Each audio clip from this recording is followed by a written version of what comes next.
내가 너와 함께 있어 네가 어디로 가든지 너를 지키며 너를 이끌어 이 땅으로 돌아오게 할지라. 창세기 28장 15절 말씀. 아멘. 우리 같이 한번 암송해 볼까요? 시작. 내가 너와 함께 있어 내가 어디로 가든지 너를 지키며 너를 이끌어 이 땅으로 돌아오게 할지라. 창세기 28장 15절 말씀. 아멘. 자, 오늘부터서는 이제 예레미야로 우리가 돌아오게 되었는데요. 우리가 지난 5월에 예레미야 39장까지 살펴보고 6월부터 이것저것 살펴보다가 이제 12월 돼가지고 예레미야 40장으로 오게 되었습니다.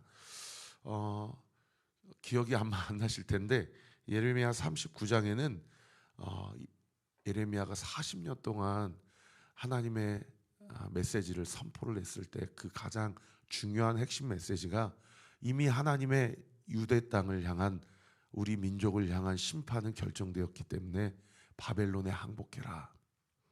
그리고 예루살렘은 돌 위에 돌 하나도 남기지 않고 다 멸망하게 될 것이다 라는 것을 예언을 했고 그렇게 하나님의 메시지를 선포했어요. 그러니까 그 마지막 왕 시드기야 왕까지 16대 왕 요시야 왕 이후로 17대 여호야김부터 마지막 왕 시드기야까지 17대, 18대, 19대, 20대까지 40년인데 얼마나 그 소리가 듣기 싫었겠어요. 그러니까 아마 기억이 나실 겁니다. 막 예레미야를 막 옥에 가두고 막 물탱크 안에 가두고 굶어 죽이게 하고 착고에 채우고 여러 가지 조롱과 핍박과 멸시와 왕따를 당하게 하고 심지어 너 때문에 우리 고향 땅이 완전히 멸시를 당하게 생겼어. 그래서 자기 고향 땅 사람 아나도시 예레미야를 죽이려고 살해 협박을 하는 그런 일들이 있었던 일이 39장까지 쭉 기록이 되었고 결과적으로 예레미야의 예언처럼 예루살렘 성이 함락을 당하고 그리고 시드기야가 두 눈을 뽑히고 그냥 포로로 잡혀가고 뿐만 아니라 모든 대소신료들이나 다 똑똑한 사람들, 돈 있는 사람들, 힘 있는 사람들은 다 포로로 잡혀가고 그야말로 예루살렘 성과 유대 땅에 남겨져 있는 자들은 다 힘없는 자들, 빈민들, 다 노인들, 아녀자들, 어린아이들 이런 사람들만 남겨놓고 다 누가네살 왕이 포로로 잡아간 겁니다. 그 후로 39장에 그렇게 멸망이 되고 나서 오늘 본문 이제 예레미야 40장에 우리가 이번 한 달 함께 살펴보게 될 텐데 여러분 예레미야의 마음에 한번 감정을 이입해 보세요.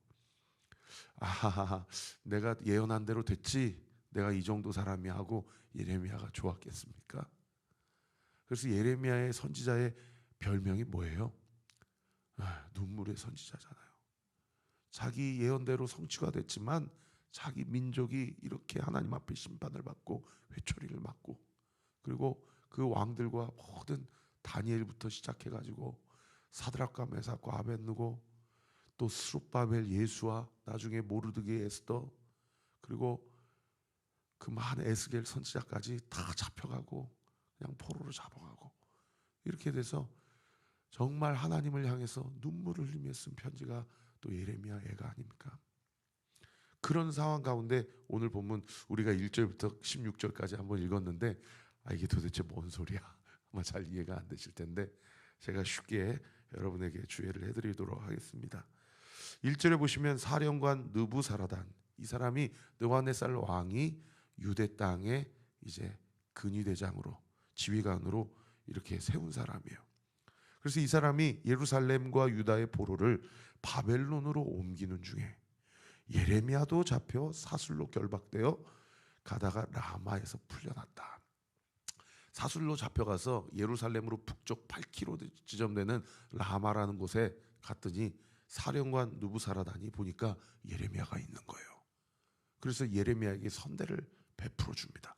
그래서 수갑을 다 풀어주고 이렇게 얘기를 해요. 2절 말씀해 보시면 사령관이 예레미야를 불러다가 이르되 내 하나님 여호와께서 이곳에 재난을 선포하시더니 3절 여호와께서 그가 말씀하신 대로 행하셨으니 이는 너희가 여호와께 범죄하고 그의 목소리에 순종하지 아니하였으므로 이제 이루어졌도다. 이 일이 너희에게 임한 것이니라. 여러분 이 사령관 느부사라단은 철저히 이 바벨론의 우상을 숭배하는 자인데, 와, 대단하지 않습니까? 3절에 너희 민족이 왜 멸망당할 수밖에 없었는지에 대해서 사실상 신앙 고백과 비슷한 이야기를 이방인이 유대인인 예레미야에게 이야기하고 있다는 거예요. 유대인인 예레미야, 특별히 하나님이 세우신 선지자 예레미야가 자기 이스라엘 백성들에게 한 이야기를 자기 백성들이 믿지 않고 멸망당했는데, 이방 지휘관이 너희가 망한 것은 3절에 다시 보세요. 여호와께서 그가 말씀하신 대로 행하신 일이고, 이는 너희가 여호와께 범죄하고 그의 목소리에 순종하지 아니하였으므로 너의 그 예언이 이제 이루어졌다. 이 일이 너희에게 임한 것이다 라고 이야기하고 있다는 겁니다.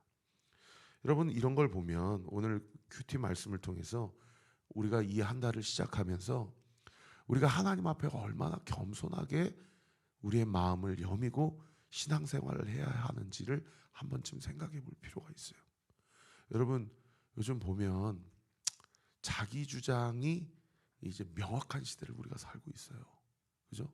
자기 개발서도 참 많이 발간이 되고 유튜브에 여러 가지 많은 컨텐츠들이 여기저기에서 우리의 많은 지적인 능력을 또 그렇게 채워주는 시대가 아닙니까? 그리고 이제 AI 시대이기 때문에 조금만 모르는 거 있으면 그냥 물어보면 쫙 정리를 해주는 그런 시대고, 이제 피지컬 AI라고 그래서 이게 그냥 물어보면 답변하는 수준이 아니라 막 AI가 막 공장도 짓고 제조업도 다 이제 그런 것들을 하고, 이제 인간이 해야 될 일들이 자꾸 좁아지고 이런 일들이 이제 곧 올 거예요. 여러분, 이러한 시대 가운데 우리가 더욱더 붙잡아야 될 것은 과거나 지금이나 미래나 다른 것이 없습니다. 하나님이 우리에게 주신 하나님의 진리의 말씀이에요. 할렐루야. 그런데 많은 영성신학자들과 많은 학자들이 주님을 알면 알되 알아가면 알아갈수록 그들이 고백하는 하나님 앞에서의 또 성도들의 고백이 뭐냐면, 주님에 대한 지혜와 지식은 더 많아졌는데 그들의 지적인 결론이 뭐냐? 내가 주님을 잘 모르겠다라는 거예요. 여러분, 이게 영적인 역설입니다. 우리가 신앙생활을 알아가고 예수님을 닮아갈수록 우리 안에서 내가 주님을 알아가면 알아갈수록 주님에 대한 그 마음, 주님이 나를 향한 그 마음, 주님이 이 땅을 향한 주님의 마음을 더 알기가 어려운 거예요. 제가 어떤 걸 말씀드리고 싶어서 이 부분을 이야기하냐면, 우리가 신앙생활의 연한이 채워질수록 우리의 마음이 겸손해져야 돼요. 함부로 재단하거나 판단하거나 정죄해서는 아니 된다라는 거예요. 그 모든 결정권이 하나님께 있음을 믿고 오늘 하루의 삶 가운데서 하나님이 나에게 부어주실 은혜를 상고하고 간절히 앙망하며 사모하며 바라보며 주님의 인도하심을 받는 우리 사랑하는 온리교회 성도들이 되시기를 예수님의 이름으로 축원합니다. 여러분, 교회 바깥에 있는 사람이 진리를 얘기한다니까요.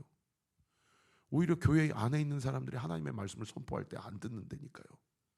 예레미야 시대뿐만 아니라 오늘날 이 시대에도 어쩌면 하나님은 교회 안에 있지 아니하고 다른 곳에, 마치 예수님이 대제사장들과 바리새인들과 교제하지 않으시고 그 시대 그 사회 가운데 가장 약자들, 고아들, 과부들, 창기들, 세리들, 이런 사람들 찾아가 교제하시는 것처럼 주님의 마음이 교회 안에 있지 아니하고 우리가 생각했을 땐 가장 속하다고 생각하고 가장 더럽다고 생각하고 가장 하나님의 마음과 가장 멀리 떨어져 있다고 생각하는 그곳에 하나님의 마음이 있을 수 있다는 겁니다.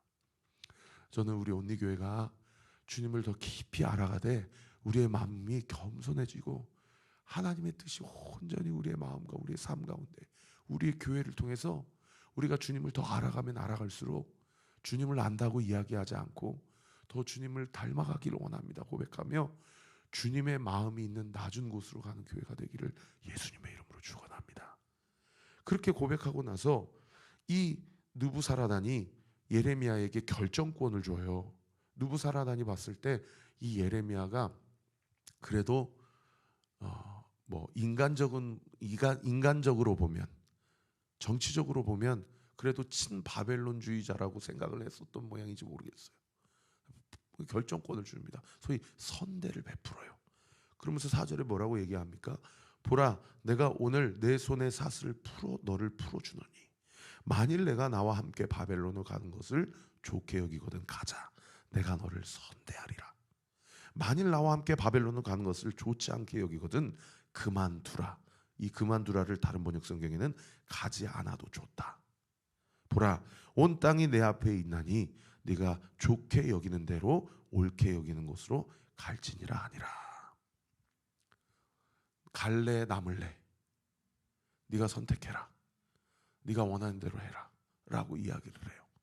여러분, 가는 게 맞습니까? 남는 게 맞습니까? 여러분, 뭐가 옳다 그르다 할 수 없어요. 하나님이 아까 제가 말씀드린 대로 다니엘과 세 친구라든지 수룹바벨이나 예수아라든지 에스키엘이라든지 또 모르드게나 에스더라든지 이런 사람들은 포로로 잡혀가서 그 이방 땅에서 하나님의 사명을 감당하는 삶으로 하나님이 그들을 구별하여 세우셨고 그렇게 사용하셨어요. 할렐루야. 남은 자들은요, 예레미야가 대표적인 사람입니다. 그의 서기관 바룩 대표적인 사람들이에요. 그리고 오늘 본문에 나오는 유대 총독 그다랴 대표적인 사람이, 하나님이 거기에 남기셔서 거의 빈민들만 남았고 약자들만 남았고 아이들만 남았고 여자들만 남았고 노인들만 남은 그들을 섬기도록 하나님이 남아서 할 일 다 하도록 세우신 분들이 이런 사람들이라는 거예요. 그러므로 가면 예레미야가 마치 하나님의 뜻에 반한 선택을 했다고 해석을 한다든지, 반대로 남는 것이 오히려 하나님의 뜻에 부합하지 않는다든지, 이렇게 옳고 그름으로 정죄하고 판단할 문제가 아니라 가는 자들도 하나님의 부르심 가운데 가는 것이고 남는 자들도 하나님의 부르심 가운데 남아서 하나님이 해야 할 일을 하게 하신다라는 거예요. 근데 예레미야가 남기로 결정을 했는데 왜 남기로 결정했느냐? 5절에 힌트가 기록되어 있는데 예레미야가 아직 돌이키기 전에, 아직 결정하기 전이에요. 그가 다시 이르되, 여기서 그는 느부사라단을 이야기합니다. 너는 바벨론 왕이 유다 성읍들을 쌓도록 세운 사반 동그라미, 그의 손자 아이감 동그라미, 그의 아들 그다랴 동그라미. 여러분, 바벨론 왕 느부갓네살이 다 포로로 잡아가고 유대에 자기 말 잘 들을 만한 총독을 한 명 세우는데 그 사람이 그다랴라는 사람이라는 거예요. 근데 그다랴의 조상이 누구냐? 할아버지가 누구냐? 사반이라는 거예요. 이 사반이 누구냐면 16대 남유다의 마지막 하나님 뜻에 합한 왕입니다. 요시야 왕. 그가 성전에서 성경을 발견하고 종교 개혁을 단행해요. 그래서 hil기야라는 제사장이 성경을 발견해가지고 요시야 왕에게 갖다 주는데 그 성경 모세오경을 요시야 왕에서 대독하고 읽었던 사람이 바로 이 서기관 사반이라는 사람입니다. 이 사반이라는 사람은 하나님의 뜻에 합한 강요였어요. 그리고 그의 아들 아히감이라는 사람은 나중에 한번 찾아보십시오. 예레미야 26장 34절에 보면 하도 예루살렘 망할 거다 예레미야가 막 예언하고 다니니까 사람들이, 그리고 그 당시 여호야김 왕이 예레미야를 막 죽이려고 그랬어요. 그래서 실제로 예레미야와 같은 예언을 하는 우리야라는 선지자를 죽였거든요. 그리고 예레미야를 죽이려고 하는데 그때 예레미야를 살려주고 도망갈 수 있도록 도와준 사람이 바로 이 아히감이라는 사람입니다. 그런데 느부갓네살 왕이 유대 총독으로 세웠던 그다랴의 아버지가 아히감이에요. 그러니까 이 느부사라단이라는 이 지휘관을 통해서 유대 땅에 남겨지게 되면 그다랴를 총독으로 느부갓네살 왕이 세웠다라는 정보를 느부사라단이 예레미야에게 제공을 해주는 것이죠. 물론 하나님의 뜻, 하나님께 묻고 예레미야가 남기로 결정했겠지만은 유대 총독이 그다랴라는 고급 정보를 느부사라단을 통해서 예레미야가 듣게 되고 자기 자신이 남기로 결정을 해요. 그 다음 구절에 보시면 그 다음 그다랴로 돌아가서 그와 함께 백성 가운데 살거나 네가 옳게 여기는 곳을 가거나 할지니라 하고 그의 사령관이 그에게 양식 식량과 선물을 주어 보내매 6절 예레미야가 미스바로 가서 아히감의 아들 그다랴에게로 나아가서 그 땅에 남아있는 백성 가운데서 그와 함께 살기로 결정했다라고 이야기합니다. 오늘 큐티를 통해서 첫 번째 우리가 아까 나누고 싶었던 영적 인사이트는 하나님 앞에서 겸손하자.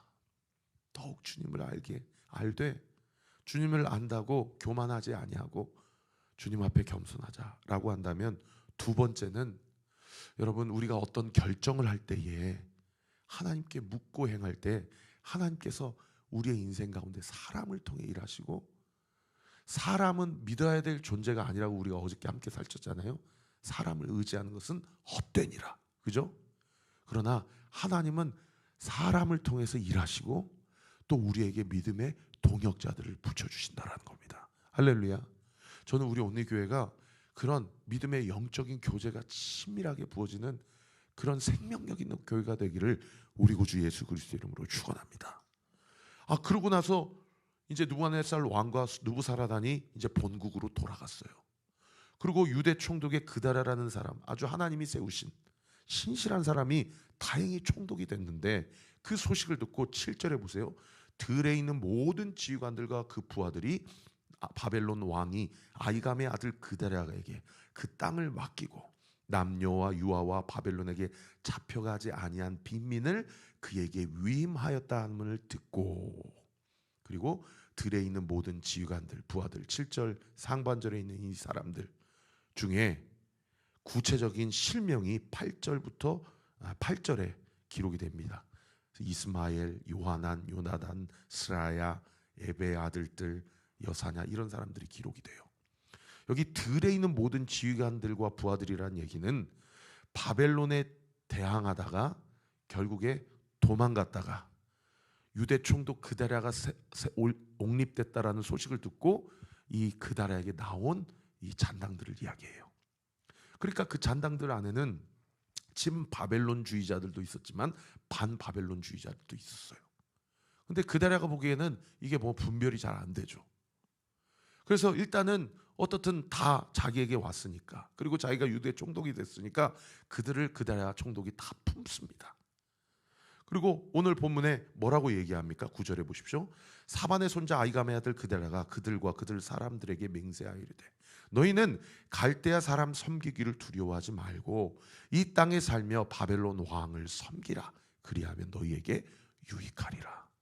여러분, 여기 바벨론 왕을 섬기라는 게 바벨론과 그들이 섬기는 우상을 섬기라는 얘기입니까? 아니에요. 하나님이 지금 바벨론이라는 도구를 통해서 우리 민족을 치셨으니 우리가 그 하나님의 치리 앞에 순종하고 복종하자는 얘기지, 여호와 유일신앙을 버리란 얘기가 아닙니다. 영적으로 잘 분별을 해야 돼요. 그러면서 한 가지 경제 정책을 펴는데 10절에 보시면, 보라, 나는 미스바에 살면서 우리에게로 오는 갈대아 사람, 이 갈대아 사람이 바벨론 사람들 이야기합니다. 바벨론 사람들을 섬기리니 너희는 포도주와 여름 과일과 기름을 모아 그릇에 저장하고, 그 저장 밑에 자립과 자치라고 한번 써보세요. 그다라의 경제 정책의 핵심은 우리가 바벨론의 속국은 됐지만, 그래서 뭐라고 그러죠? 조공은 바쳐야, 감사합니다. 조공은 바쳐야 되지만 그렇다고 저들이 뭔가 우리를 먹여 살려줄 거라고 그렇게 기대하지 말고 우리 스스로 자립과 자치를 하자라고 경제 정책을 편 겁니다. 그 상황 가운데서 그 결론이 12절에 기록되어 있는데 그 경제 정책이 완전히 효과를 거둬요. 12절에 보십시오.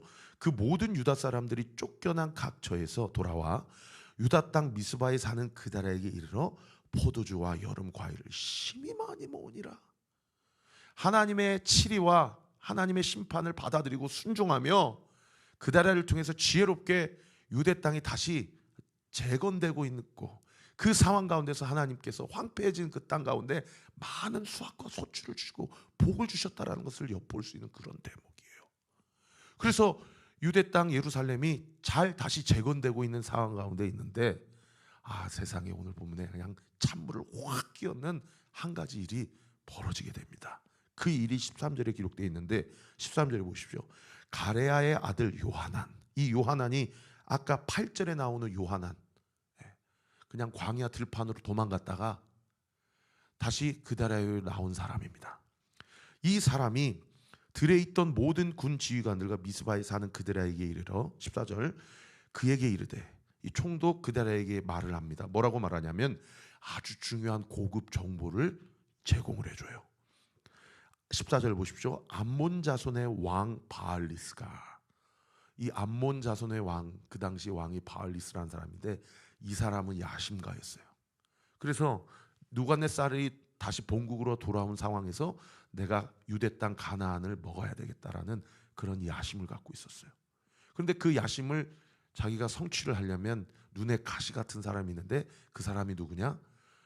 누갓네살 왕이 유대 총독으로 세운 그다라예요. 그래서 그 그다라를 제거하고 싶은 겁니다. 그래서 이 바알리스가 그 내부에 자기 편을, 그다라를 배신케 하는데 그 사람이 누구냐? 14절을 보면 느다냐의 아들 이스마엘입니다. 이 이스마엘도 아까 8절에 나와요. 그러니까 그 8절에 그다라에게 광야로 도망갔다, 들판으로 도망갔다 그다라에게 나온 사람 중에는 결과적으로 정말 그다라에게 충성을 다하고 그다라에게 힘을 보태고자 하는 유대인들도 있었지만 이 이방 왕과 내통을 해가지고 그다라를 죽이려고 하는 이 악한 세력도 있었다는 거예요. 그래서 이 요하난이 그 첩보를 듣고 먼저 우리가 선수를 칩시다 라고 그렇게 제안을 합니다. 암몬의 자손 왕 바알리스가 네 생명, 그다라 총독의 생명을 빼앗으려고 느다냐의 아들 이스마엘을 지금 구워 삶은 줄을 당신이 알고 있습니까? 라고 하니까 세상에 그다라가 어떻게 했어요? 그 말을 믿지 아니했다. 이 첩보를 그냥 소중하게 여기지 않고 흘려버려요. 그래서 15절에 요하난이 뭐라고 이야기를 합니까? 그다라에게 비밀이 말하여 이르되 청하노니 내가 가서 모르게, 사람들 모르게 느다냐의 아들 이스마엘을 죽이게 허락해 주십시오.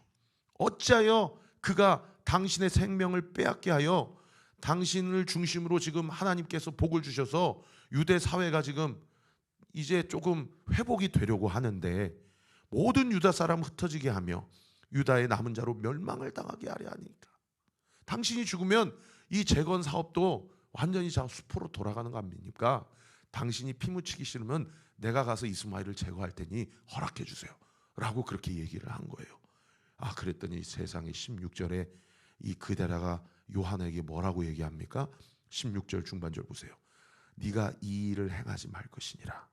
네가 이스마엘에 대하여 한 말은 진정이 아니니라 라고 하면서 이 요하난의 이 건의사항을 무시해버리죠. 이 무시한 결과가 내일 본문에 어떻게 귀결이 되는지는 우리 내일 본문에서 또 같이 묵상했으면 좋겠습니다. 마지막 세 번째 오늘 큐티 본문을 통해서 우리가 깨달을 수 있는 것은 뭐냐? 여러분, 그다라는 선한 성품이었지만 그러나 분별력 없는 선함은 공동체 가운데 가장 결정적인 악한 영향력으로 귀결될 수 있다는 거예요. 여러분, 그래서 여러분 그다라라고 뭐 그렇게 암살당하고 싶어서 그렇게 됐겠어요? 여러분, 오늘 이 새벽에 우리 기도합시다. 하나님, 저에게 분별력을 주세요. 제가 무엇을 선택하고 무엇을 따라야 될지 주님 저에게 말씀해 주세요.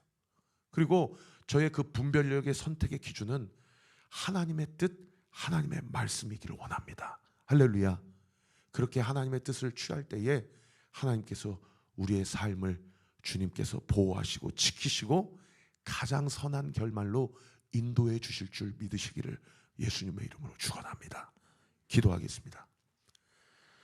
아버지 하나님, 오늘 이 2025년 마지막 달 첫 시간에 우리 사랑하는 성도들 이 현장에 이렇게 나와서 주님의 말씀을 들었습니다.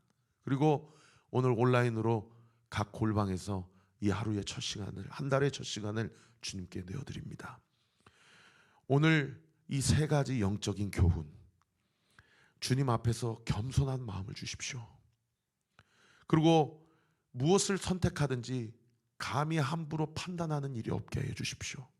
남든지 떠나든지 각자가 하나님이 부르신 소명과 부르심이 있음을 기억하게 하여 주시고 각자의 자리에서 하나님의 사명을 다할 수 있도록 우리 사랑하는 성도들에게 영적인 분별력과 어제 주신 말씀처럼 용기 있게 행할 수 있는 하나님 말씀 앞에 담대함을 허락하여 주시옵소서.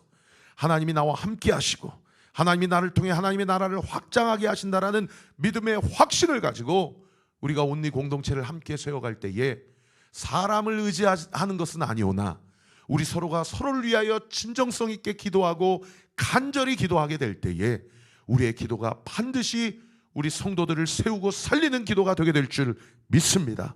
특별히 오늘 아침 7시 반에 우리 사랑하는 윤영천 문지성 가정이 이제 마지막 시험관 시술을 한다고 하오니 아버지 하나님, 이 모든 과정, 모든 배양과 또 모든 그 구체적인 과정 가운데 주님께서 함께 하셔서 태문이 열리는 역사 있게 하여 주시옵소서. 예수의 이름으로 태문 열릴지어다, 열릴지어다, 열릴지어다.